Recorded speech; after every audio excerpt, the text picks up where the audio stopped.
найти свой путь. Но у каждого есть свои индивидуальные способности, задатки там, и так далее. Да? И они есть у каждого. Нет такого, что у человека ничего нет. Никаких способностей, ничего он не может делать. Такого нет, не бывает. Но если он физически и психологически здоров, все равно у него есть какая-то ниша, где он мог бы быть успешным, где вот его, где бы он получал удовольствие и мог бы там зарабатывать. Да? И это не только про частный бизнес, это и про работу на зарплату тоже. Если вам работа не нравится, меняйте ее. И сейчас, на самом деле, здесь тоже вот люди говорят, мало работы, там не найдешь нормальную работу. А работники ко мне приходят, те, кто работодатели, они говорят, не найдешь работников. Вот приходи, работай, но нету, не хотят, не могут, не знают, там не ищут. Такая вот ситуация получается. Постоянно учиться и совершенствоваться. Это тоже про саморазвитие. И это почему еще нужно, да? Потому что то, что было нормально и ново, допустим, лет 5 назад, сейчас это уже никому не нужное старье. Сейчас мы живем совершенно в другом мире. Да? И даже тот же Инстаграм, он постоянно делает какие-то новшества.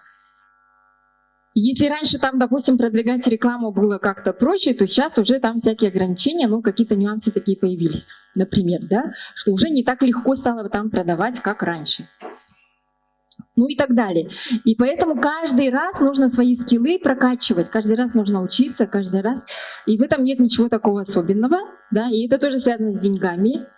То есть люди, которые занимаются бизнесом, они постоянно сами учатся, постоянно чему-то новому стремятся, постоянно ищут чего-то нового. Так, не тратьте деньги, а приумножайте. Ну, бедные люди, они больше тратят, оказывается, а богатые, они больше вкладываются. Вкладываются и в бизнес, и в себя, там, и в развитие, и так далее. Вот такая про разницу дальше будет. Что вам мешает иметь много денег, мои ограничения и страхи? Так, ну вот какие здесь есть. Страх неудачи, осуждения. Наше общество, оно прям повернуто. Это пережитки советского времени, когда мы очень ориентируемся на мнение окружающих, чтобы было все как у людей. А что люди скажут? Да? И если я вдруг разбогатею, а мне же как-то будет стыдно, неловко, мне же вот все родственники прибегут и начнут просить, например, да? И от этого лучше я не буду богатеть, лучше я буду таким крепким середнячком, например. Вот это очень такой сдерживающий фактор для многих. Осуждения боимся. Боимся разбогатеть. Труда, что придется много пахать.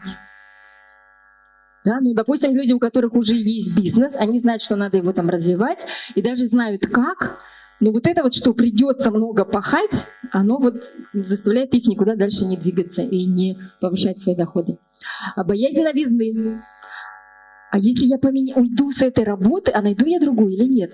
А мне там будет так же хорошо или нет? Ну, вот здесь хоть я и 20 тысяч получаю, но зато мне тут все знакомо, коллектив такой хороший, да? Вот лучше я, наверное, останусь. Зачем я пойду в какую-то неизвестность? Если я уйду там с бюджетной работы и начну заниматься бизнесом, а мне там как будет? А смогу ли я? Потяну ли я? Риск, он оправдан будет или нет? Страх новизны. Неопределенности. Ну, бизнесмены, они всегда рискуют, они всегда в неопределенности. То есть там нет такого, что стабильный заработок, ну, смотря какой бизнес, конечно, да? Ну, чаще всего это неопределенность. То есть постоянно ты вот, ну, плаваешь, скажем так. Страх потери, неудачи, ну, они похожие, да? Когда был такой личный опыт того, что я потерял, потом мне становится страшно. Да? Есть такие люди, которые начинали бизнес, там прогорели, потом возвращались на бюджет и работают тихо, спокойно на бюджете, например.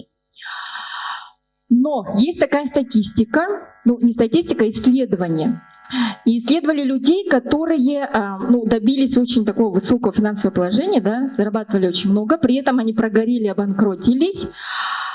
И большинство из них, где-то 90%, они опять заново все восстановили. Ну, например, Дональд Трамп, да, который нынешний президент, он такую историю пережил в своей жизни. Да? То есть он все терял, уходил вообще в глубокий минус, ну и сейчас он вообще на коне. Еще как, да?